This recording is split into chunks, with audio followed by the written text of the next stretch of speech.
দেবোত্তর youth sporting football sporting club কর্তৃক আয়োজিত। হ্যাঁ, দেবোত্তর ইউথ স্পোর্টিং ক্লাব কর্তৃক আয়োজিত আজকের এই ফুটবল সমাপনী দিনে আজকে এখানে চূড়ান্ত ভাবে আজকে যারা খেলবেন সরাবাড়িয়া শহীদ আবুল কাশেম প্রকৃতি সংঘ এবং ক্লাব খেলবেন। আমরা এখানে যারা উপস্থিত আছি আমরা সবাই খেলা উপভোগ করব। আমাদের মাঝে উপস্থিত আছেন আটগড় উপজেলা বিএনপির সংগ্রামী সদস্য সচিব আহ্বায়ক আসিমউদ্দিন, আমাদের এখানে হেলাল আছে, আমজাদ আছে, হারুন ভাই পাঞ্জাব, অনেক বাবু আছে। বাবু অবশ্য কালকে মনে না করে কিছু পারতাম না, বাবুকে ধন্যবাদ। আমরা সবাই খেলা উপভোগ করব।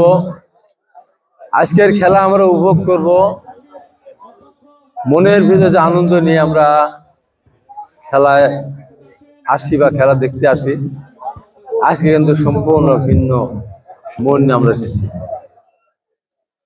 আজকে বাংলাদেশ না, সারা পৃথিবীর বিভিন্ন সরকার প্রধান, বিভিন্ন দেশের মানুষ একজন মানুষের জন্য দোয়া প্রার্থনা করছে, তার সুস্বাস্থ্য কামনা করছে, যেটা পৃথিবীর ইতিহাসে বিরল। এমন ঘটনা পৃথিবীতে কোনো ঘটেনি।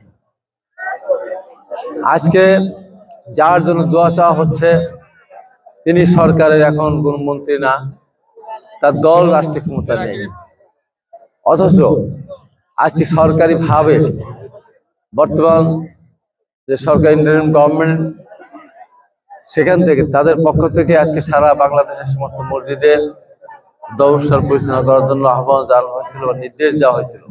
এটা বাংলাদেশের ইতিহাস কেন, পৃথিবীর ইতিহাস এটা বিরল একটা ঘটনা।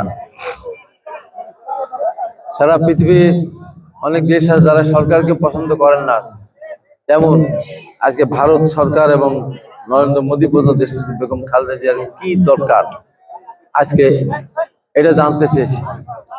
এমন একটা মানুষের জন্য আজকে আমরা সারা বাংলাদেশের মানুষ মন আল্লাহ দোয়া করেছে। উনি এখনো হাসপাতালে আছেন, এবারকে হসপিটালে আছেন।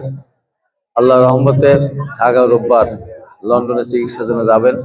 আমরা সবাই দোয়া করবো ওই যে চিকিৎসা নিয়ে সুস্থভাবে আমাদের মাঝে ফিরে আসতে পারেন।